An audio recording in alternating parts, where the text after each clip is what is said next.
फिर खुशामदीद। बात हो रही थी पाकिस्तान में सदारती निज़ाम के हवाले से, और इससे पहले चूँकि मीर साहब से हम जो गुफ्तगू कर रहे थे, और मीर साहब ने भी कहा था कि सज़ाएँ नहीं होती, जस्टिस नहीं है, और जस्टिस सिस्टम हमारे यहाँ बहुत कमज़ोर है, और उसकी जो एग्जीक्यूशन है वो भी प्रॉपर नहीं हो पाती। और आजकल सदारती निज़ाम के हवाले से बड़ी बात हो रही है, और ख़ास तौर पे ट्विटर हैंडल्स पे, डिजिटल पे, और इवन पार्लियामेंट के अंदर भी सदारती निज़ाम की जो गूंज है वो हमें सुनाई दे रही है। कुछ अर्सा कब ये तकरीबन 14 जनवरी का ट्वीट है मीर साहब का, और वो पोल है जिसमें प्रेसिडेंशियल सिस्टम के हवाले से उन्होंने पोलिंग कराई। उसमें 92% लोगों ने कहा कि इस वक्त मुल्क की ज़रूरत है कि सदारती निज़ाम होना चाहिए। मीर साहब आप बताइएगा, आपके ट्वीट पे, आपके जो आपने पोल कराया उसके ऊपर 92% लोगों ने इस चीज़ की हिमायत की डिजिटल के ऊपर। आप समझते हैं कि पाकिस्तान में सदारती निज़ाम ही सिस्टम को बेहतर कर सकता है, डिलीवर कर सकता है, और इस निज़ाम को थोड़ा सा तुर्की के साथ जोड़ा जा रहा है, जो डिबेट हो रही है तुर्की का इस्लामी सदारती निज़ाम की भी बात हो रही है, 2023 में तुर्की से पाबंदियाँ हट रही हैं, तो इस तुर्की का और इस्लामाबाद का आपस में क्या ताल्लुक है सदारती निज़ाम के ऊपर, और सही मानों में कोई सदारती निज़ाम हमारे पास आ रहा है? चंद मिनट दे मुझे। जी श्योर। ताकि मैं समझा सकूं। जी जी।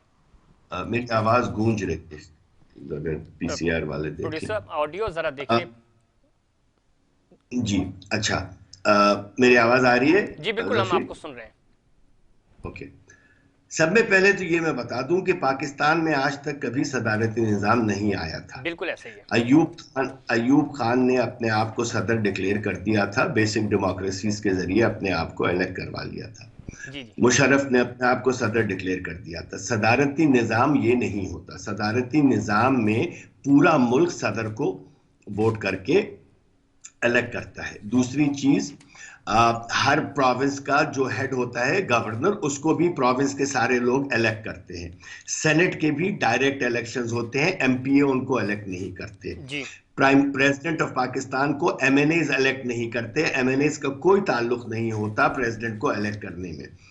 वो और इसी तरीके से मुल्क का निजाम निजी लेवल पर लोकल बॉडी गवर्नमेंट चलाती है। पुलिस का हेड भी किसी सिटी का इलेक्ट हो सकता है, उसके अंदर जजेस भी इलेक्ट होकर आ सकते हैं। एमएनएस को कोई फंड्स नहीं मिलते डेवलपमेंट के, उनका काम सिर्फ कानून साजी होता है, ना ही एमपीएस को फंड मिलते हैं, वो भी काम कानून साजी के जरिए होता है। सेनेट के इलेक्शन, अच्छा, इस वजह से कोई एमएनएस की हॉर्स ट्रेडिंग नहीं हो सकती। सही। दूसरी चीज जो सारी अपोजिशन पार्टीज कहती हैं कि एस्टैब्लिशमेंट इंटरफियर करती है इलेक्शंस के अंदर, तो उनको तो हाथ उठा उठा के दुआएं देनी चाहिए सदारती निज़ाम के लिए, क्योंकि सदारती निज़ाम में आप 14 करोड़ वोटर्स को तो कंट्रोल कर ही नहीं सकते ना। आप 50 एमएनएस को कंट्रोल कर सकते हैं, 40 एमपीएस को कंट्रोल कर सकते हैं, 14 करोड़ वोट्स को तो आप कंट्रोल कर ही नहीं सकते। सही। दूसरा, इसमें जुडिशियल रिफॉर्म्स खुद ब खुद आ जाती हैं, वो इस तरीके से कि president of Pakistan will nominate a जज फॉर सुप्रीम कोर्ट और उसको रैटिफाई करेगी नेशनल असेंबली। तो इसका मतलब है कि हमारी मर्जी से जजेस आएंगे, आवाम की मर्जी से। दूसरी चीज, सुप्रीम कोर्ट से नीचे जितने जजेस और कोर्ट्स होंगे वो national assembly of Pakistan establish करती है, हैंडल करती है उसको। सही। इसमें मतलब मैंने ट्विटर पे एक 3 घंटे का प्रोग्राम किया था, और वो मेरे अभी भी है, मेरे यूट्यूब चैनल पे भी है, जी जी। दूसरी जगह भी है। पूरे प्रेसिडेंशियल सिस्टम के ऊपर मैं तफसीलन इसमें गया था। देखिए, ये निज़ाम बहुत मुश्किल है लेकर आना पाकिस्तान में, मैं ये भी कहता चलूं, क्योंकि 70 साल के जो वेस्टेड इंटरेस्ट है ना, और अगस्त 1947 को कायदे आजम ने भी कहा था कि पाकिस्तान को प्रेसिडेंशियल सिस्टम चाहिए। तो अगर ये प्रेसिडेंशियल सिस्टम को लाना है तो इसमें बहुत मुश्किलात हैं, और इसको कोई अमेरिका या टर्की जैसा निज़ाम फौरन नहीं लाया जा सकता। इसको पाकिस्तान की ग्राउंड रियलिटीज डिफरेंट है। इसका नया कॉन्स्टिट्यूशन बनेगा।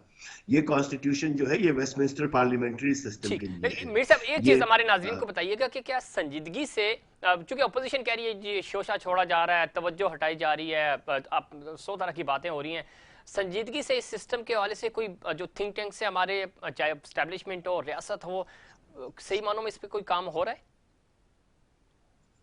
कुछ उगलवाना चाहते हैं? नहीं नहीं नहीं नहीं, अच्छी बात है ना। आपको पता चलना चाहिए, इसमें कोई कोई बुराई नहीं है। देखिए, मैं ये कहता हूं, अगर ये है तो इसके ऊपर बहस होनी चाहिए, सही। इसके ऊपर पूरी आवाम की राय लेनी चाहिए, पहले उनको एजुकेट करना चाहिए, क्योंकि ये एक आम ख्याल है कि जी प्रेसिडेंट सिस्टम हम ट्राई कर चुके हैं, पाकिस्तान में कभी प्रेसिडेंशियल नहीं हुआ, सिस्टम ऐसा नहीं ही था, है। सिस्टम। जी जी।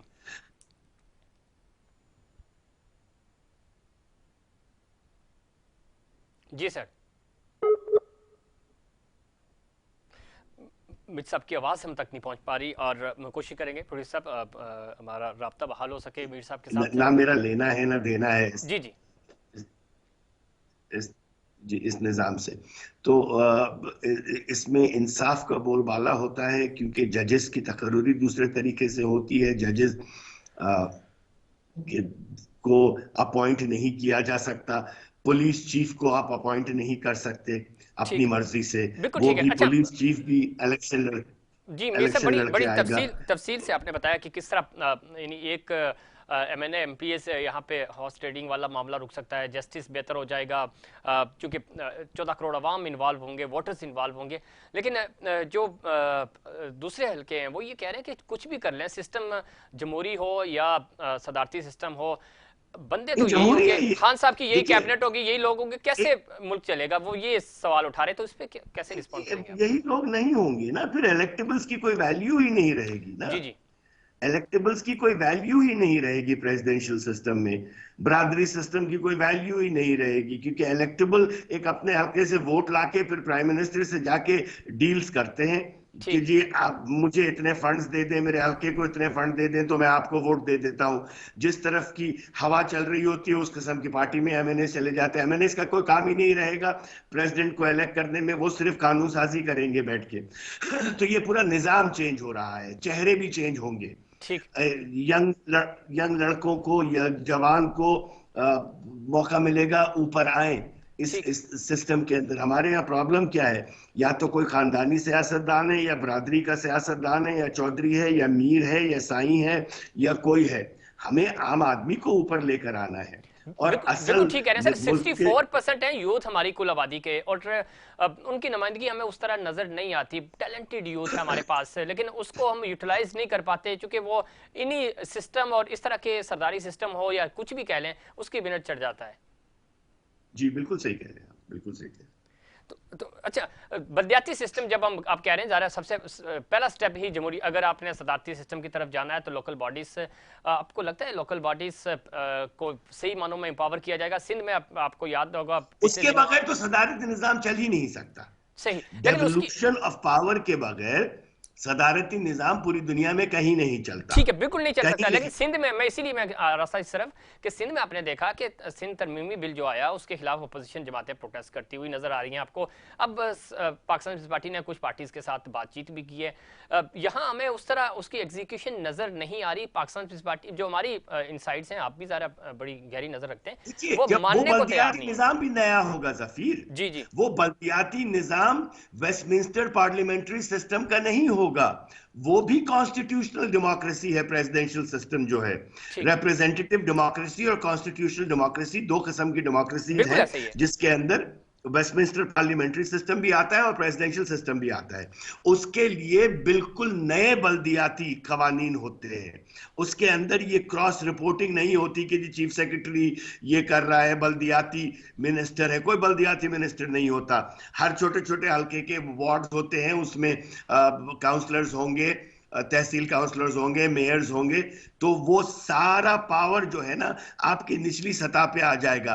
आप अपने महल्ले की रोड अगर सही नहीं हो रही है तो आप अपने काउंसलर के घर जाके खटखटा के पूछ सकेंगे कि भाई आपको 25 करोड़ रुपए मिले थे रोड के लिए, 20 करोड़ रुपए मिले थे अस्पताल के लिए, वो कहाँ गए? आप ये कभी ख्वाब में भी सोच सकते हैं कि किसी फेडरल मिनिस्टर के घर के सामने जाएं आप, आपको तो गार्ड्स ही ठुड्डे मार के भगा देंगे, या बिल्कुल। किसी सूबाई वजीर के घर भी जाए, कोई सोच भी सकता है? असल जमहूरियत तो वो है कि जमहूरी नुमाइंदे जमहूर के अंदर अवाम के साथ रहें। ठीक। लेकिन इसकी जो अवेयरनेस है, जिस तरह आप बात कर रहे थे, मासेस तक ये पैगाम पहुंचाना, चूंकि एजुकेट करना होगा आपको, बड़ी मुश्किल से ये सिस्टम समझ आता है। आप समझा सकते हैं, हम बात कर सकते हैं। पाकिस्तान मुश्किल के अलावा सही नहीं हो सकता, किसी को बेड़ा उठाना पड़ेगा। पाकिस्तान मुश्किलात से ही सही होगा। बिल्कुल ठीक है, कोई लेकिन मुश्किल मैं इसी मीर साहब, मैं इसी पॉइंट पे आना चाह रहा था कि वो हमारी यूथ जो काम करना चाह रही है, हमारे वो थिंक टैंक्स और वो इंटेलेक्चुअल आप जैसे जो काम करना चाह रहे हैं, जो पाकिस्तानियत की बात करते हैं, जो जिनके लिए अपना ज़ाती मफाद नहीं, पाकिस्तान का मफाद पहले है, तो इस तरह का के जो थिंक टैंक्स हैं, वो क्यों जमा नहीं होते, वो क्यों काम नहीं करते, इस तरह खुलकर सामने क्यों क्योंकि नहीं आते, यहाँ ताकि के थिंक टैंक्स भी जफीर कहीं ना कहीं किसी ना किसी गवर्नमेंट ने उनको एस्टैब्लिश किया था, ठीक उनको फंडिंग की थी, ठीक और उनके नजरियात कहीं ना कहीं जाकर किसी से वफादारी करते हैं। सही। मैं किसी पार्टी के साथ नहीं हूं, किसी थिंक टैंक के साथ नहीं हूं। जी मैं खुल के ये बात कर सकता हूं, मेरा 32 साल का एक्सपीरियंस है प्रेसिडेंशियल सिस्टम का। मैंने आर्टिकल्स लिखे हैं, बिल्कुल ऐसा थीसिस ही। लिखा है, इसके ऊपर सब कुछ लिखा है। मुझे पाकिस्तान की बेहतरी चाहिए, मुझे किसी पार्टी की बेहतरी नहीं चाहिए। कल को पीटीआई गलत करना शुरू करेगी, सब में पहले मैं तनकीद करूंगा। बिल्कुल, और करनी भी चाहिए। और ये एक चीज बड़ी अच्छी है, ये भी जाते जाते हम वो करते हैं, पाकिस्तान तहरीक इंसाफ के जो कारकुनान हैं, उनके जो ऑफिशियल्स लोग हैं, वो तनकीद करते हैं, प्राइम मिनिस्टर या उनकी कैबिनेट कोई गलत फैसला करती है तो हमें कम मेरे अज कम। ट्वीट्स देखें आप, जी बिल्कुल, मेरे आपके ट्वीट्स आपके ट्वीट्स देखें। हमने देखे हैं, बिल्कुल ऐसा ही है। कितनी दफा मैं कहता हूं ये गलत हो रहा है, इसको सही करें, इसको सही करें, इसको सही करें, तमीज से कहता हूं। हर एक को तमीज से कहना चाहिए, बिल्कुल। जो भी हुकूमत हो। तो सर यही जमहूरियत है और यही जमहूरियत का हुस्न भी है, लेकिन अब मैं बाकी जगहों पे ये चीज़ नज़र नहीं आती। सर वक्त कम है, प्रोग्राम का इख्तिताम है, आखिरी 2-3 मिनट रह गए हमारे पास से। बलूचिस्तान की सूरत हाल पे, और ख़ास तौर पे बलूचिस्तान पिछले दिनों हमने तकरीबन 30 दिन नेशनल वर्कशॉप का हिस्सा थे हम, हमने देखा वहाँ पे किस तरह पाक फ़ौज जो है वो अमन अमान की बहाली के लिए उन्होंने कुर्बानियाँ दी।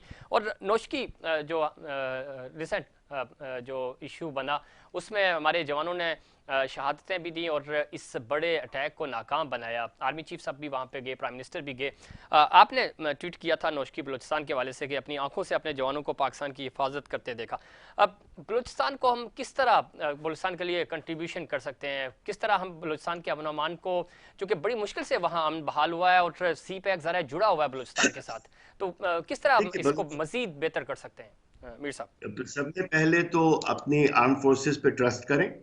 जी जितना टाइम मैंने बलूचिस्तान में गुजारा है, शायद ही किसी उर्दू स्पीकिंग में गुजारा होगा। मैंने वहाँ पढ़ाया है मुफ्त में हजारों बच्चों को। जी बिल्कुल। तो हमारी हमारी कंपनी ने, तो मैं तो 2-2 ढाई-ढाई महीने पंजगूर हुआ, मंद हुआ, बुलेदा हुआ, तुर्बत हुआ, नोशकी हुआ, वारान हुआ, खुजदार हुआ। कोई जगह ऐसी नहीं है जहाँ मैं नहीं गया हूँ, रहा हूँ। तो कहने का मकसद ये है कि देखिए, हमने 14 साल की टेररिज्म को स्वात से ख़त्म किया। आज से 10 साल पहले कोई ये कहता ना कि स्वात में वेकेशन के लिए जाना है, तो आप उसके ऊपर, सोच भी नहीं बशमूल सकते। मेरे, जी मैं जी। हंसता उसके ऊपर। ठीक। मैं उसके ऊपर हंसता। यही हाल बलूचिस्तान का भी है। बलूचिस्तान में बेहतरीन कौम है बलोच, गयूर कौम है, वफादार कौम है। उनको ये सब नहीं चाहिए, मगर वो भी बेचारे शिकंजे में फंसे हुए हैं। उनके साथ मसावात की जाए, उनको वहाँ पे इकोनॉमिक एक्टिविटी क्रिएट किए जाए, हॉस्पिटल्स बनाए जाए, अच्छी चीज़ की जाए, नौकरियां क्रिएट किए जाए।